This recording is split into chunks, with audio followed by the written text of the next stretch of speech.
Good morning, everybody. It's Jason Butt with UGA Sports here for another edition of the Daily Recap video. So, we're only one day away from Georgia's third game of the season on the road against South Carolina. So, let's just get right into it.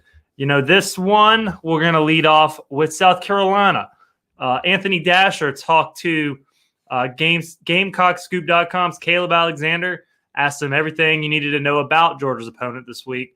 The Gamecocks. And so, the star player that leading that team right now is Spencer Rattler, the former Oklahoma quarterback, former five-star prospect, in fact, who a lot of people thought was a Heisman frontrunner. Next thing you know, he loses his job at Oklahoma, ends up transferring to Shane Beamer and the South Carolina Gamecocks. So one of the first things that Anthony Dasher, our good friend and colleague here at UGA Sports, asked Caleb Alexander was about Spencer Rattler. Just what is his two-game take on this quarterback who had all the hype in the world? Next thing you know, he's a cast-off at his former program. So one of the things Caleb Alexander said was he started off by mentioning that he told the South Carolina fan base on his podcast after the Arkansas game that Spencer Rattler can actually be a little frustrating to watch. And here's what he meant by that. Quote, "He's so talented, by far the most gifted South Carolina quarterback of the last decade, and perhaps longer than that. The Gamecocks have certainly never had a former rival's five-star signal caller at the very least. That said, in both games thus far, he's made a couple of really bad plays when the pressure was on. Against Georgia State, it didn't come back to bite him, but against Arkansas, it did. He also missed a couple of wide-open deep shots in the Arkansas game that could have swung the momentum at crucial points in the game, most notably a surefire touchdown pass right before halftime that would have allowed the Gamecocks to go into the locker room down only 5 points." Now, Caleb Alexander goes on to mention that there are some encouraging things about Spencer Rattler's play.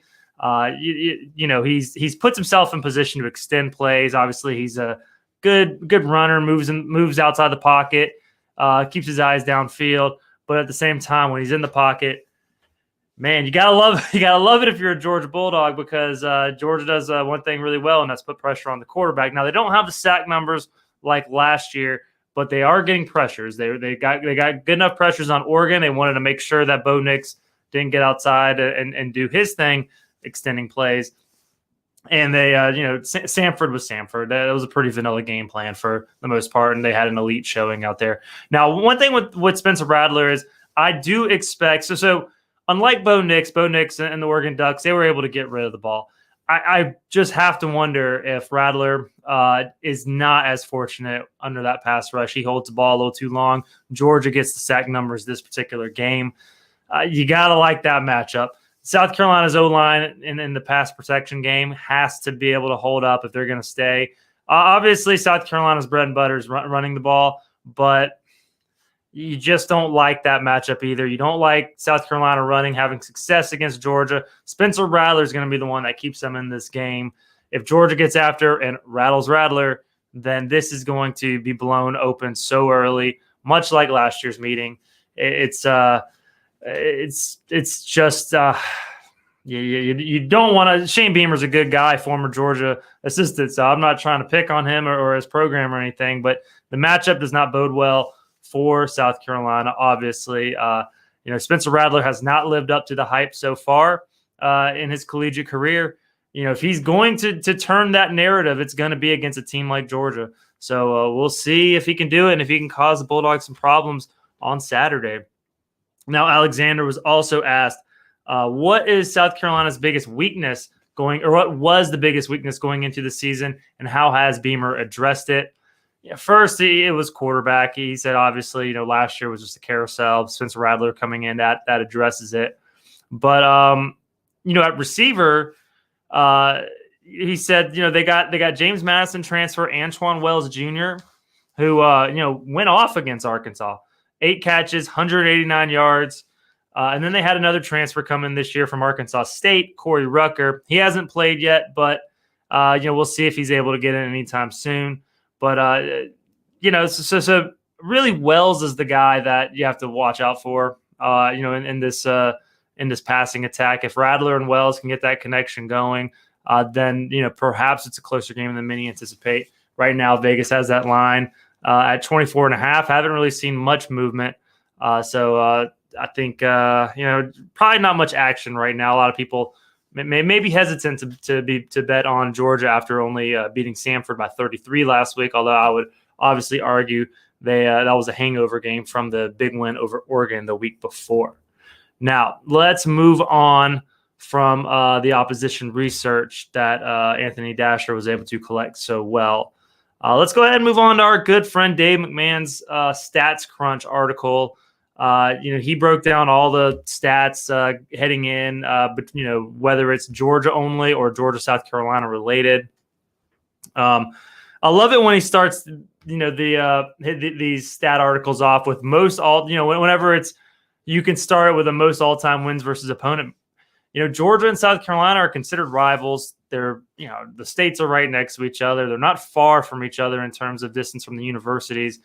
Yet, Georgia has 53 all-time wins against South Carolina. That's pretty major. And Kirby Smart is 5-1 against the Gamecocks, for that matter. The one loss being, 2018, I believe was the year. It was the year that Georgia came in, and man, that was what Jake Fromm's. That would have been his junior year, right? Yeah, his junior year, 2018. Man, that was a crazy. I remember I was in Arizona. I was covering the Falcons at the time. I was actually about to go meet up with a fellow Falcons reporter, but I just thought Georgia would be done at halftime, and then I'd get out and whatever. And I just remember staying in the hotel being like, what is going on right now? But that's the only loss that they've had. It was unexpected. That's one of those things where you can't ever take an opponent lightly. So, I don't expect that to happen this week. Last year's team definitely wouldn't have had that happen. Last year's team was always focused week in, week out. So you have to wonder if this year's squad can maintain that level of play, that level of I'll use that word focus again, week in, week out, because that is a huge trait when it comes to championship teams. Other stats. Let's keep looking. Fewest points allowed through the first two games in Georgia history since 1950. This is crazy because I just wouldn't have thought twice about this. Now, this is the second fewest points in program history in Georgia's first two games. The first, you can guess, 0, Tulane and Clemson, 1969. Those are the first two opponents. Vince Dooley was the head coach at the time. 2022, Oregon 3, Samford 0, combined points 3. That is wild. I would have thought that they would have started with 2 cupcakes at some point since 1969 and would have had 2 shutouts. But wow, that's pretty crazy. Now, Georgia highest career completion percentage, minimum 300 attempts. Stetson Bennett trying to make a run at Hudson Mason here. Hudson Mason's career percentage, 65%. Stetson Bennett ahead of Jake Fromm. Stetson Bennett at 63.7%. We'll see how that continues moving forward this season. That's pretty wild when you think about it. Stetson Bennett, just the story in general, and here he is, like trying to etch his name into a pretty major statistical category. Hudson Mason only played one season, and so Stetson Bennett's trying to make a run at this after playing most of one. 13 starts in 15 games last year, and then this year as the starter too, and then he had a handful of starts the year before. So that would be very, very impressive. He ends up ahead of Jake Fromm, Aaron Murray, and Eric Zier as Georgia's highest completion percentage quarterback.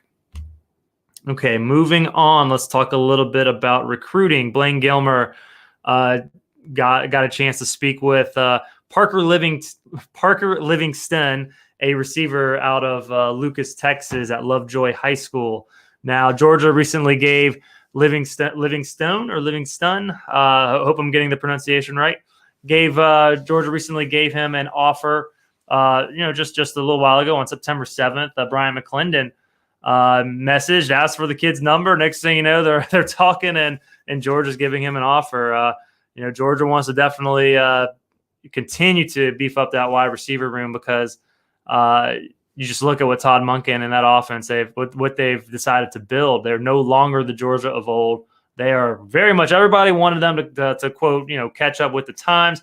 I mean, even I was saying that. I was saying in I guess as recent as 2020, to be that elite program, especially on offense, you have to be willing to be aggressive and throw the ball vertical and have that threat at quarterback, have those threats at receiver. Yes, you want to be able to run the ball, but it's just that you have to be able to win shootouts in this day and age of football. And you're seeing that they finally have the personnel. They finally have the comfortability at quarterback to be able to run this kind of offense. And so obviously they're going to keep going after guys that they truly think can help.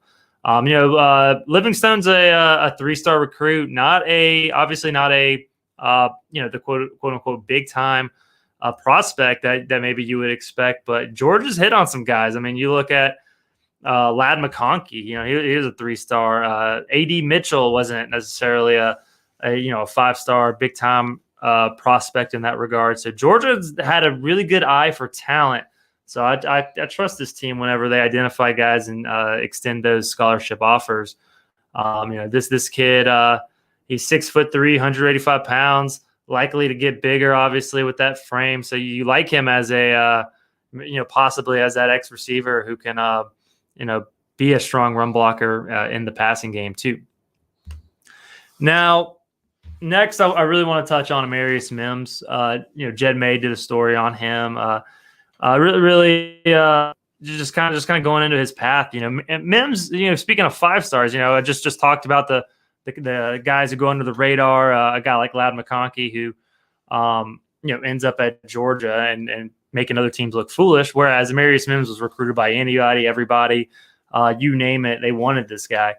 And for Mims, it didn't come as easy as maybe he anticipated. But that's the thing when you go to a program like Georgia, you're gonna have to compete because there's so much talent already on the roster and coming in with you on the roster.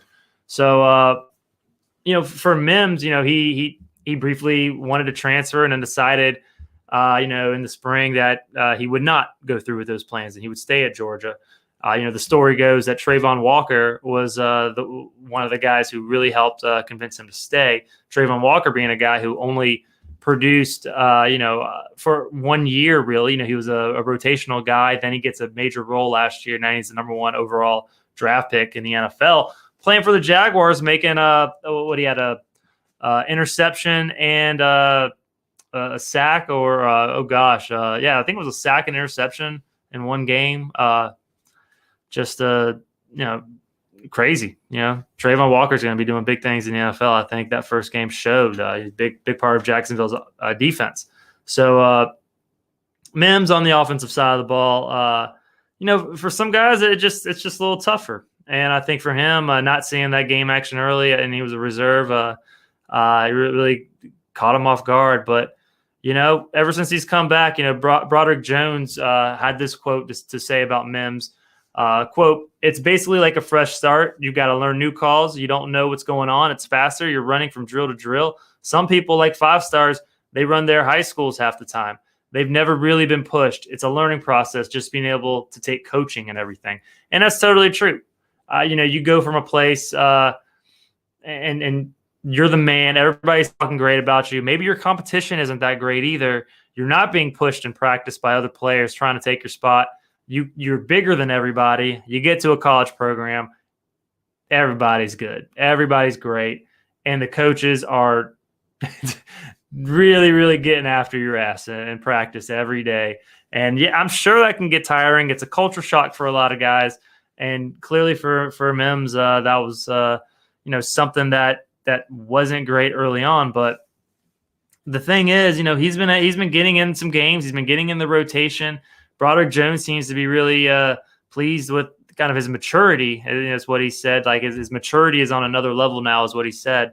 So for Mims, if he can get through this year, perhaps there's a starting role for him next year. There might be a chance where he ends up starting this year. I mean, injuries happen. Injuries are going to happen on the offensive line, typically with all the contact that they take in on a play-by-play basis. So there's a good chance that he might have to be counted on to start this year. So I think it's great for him that he decided to come back. If he remains patient, there's no doubt in my mind that this kid will end up being a really good player that will live up to his potential. He's just got to mentally stay with it, keep doing his thing, and I think everything will pay off in the end for him. Now let's conclude this episode of the Daily Recap with butting in per usual. And on Fridays, butting in will be the score prediction. As everybody has probably seen or will see, the whole staff does score predictions. So if you've already seen that before watching this, you know what I want. You know what I think. Now, I like Georgia to win this game, 41-13. I like them to cover. I just don't think South Carolina has the horses to keep up. I think Georgia's going to be able to get some early scores. Stetson Bennett's going to be able to light them up early, maybe get out to a 17-21 nothing lead, start leaning on the run game. Spencer Rattler, I don't think is going to have a great showing. I think Georgia's going to be able to kind of do what they want with South Carolina's offensive line. It's it's interesting because I think you look back 15 years ago and the SEC was a lot more competitive with each other. And then you look at it today and it's like the SEC is still the best conference, but man, Alabama, Georgia, and then occasionally LSU comes in.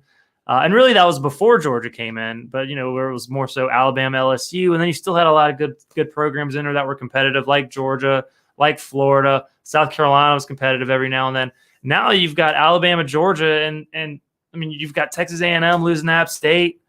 The Mississippi schools are what I mean. Ole Miss maybe this year. We'll see. They've looked good so far. In the East, it's Kentucky. They're the second best team in the East right now. So it's wild. It's wild to see. South Carolina, I do not see them offering much of a challenge. I do like Shane Beamer as a coach. I think he's a great motivator. I think he's doing better in recruiting than maybe people expected. So we'll see what he does with this program moving forward. But I like Georgia big in this one. Like I said, I think they cover the 24.5. I'll be putting some money on it. And that's my story, and I'm sticking to it. And with that in mind, everybody, thank you so much for tuning in. Have a great time watching the game. If you're going to the game, be safe, but also have a fantastic time at Williams-Brice Stadium. If you decide to go, I think the weather's actually not supposed to be terrible up there this year. It's not the muggy and crazy humid place that it normally is for these early season games. But for everybody that tuned in, thank you so much. And I will talk to you on Monday. Have a great weekend. Enjoy the game.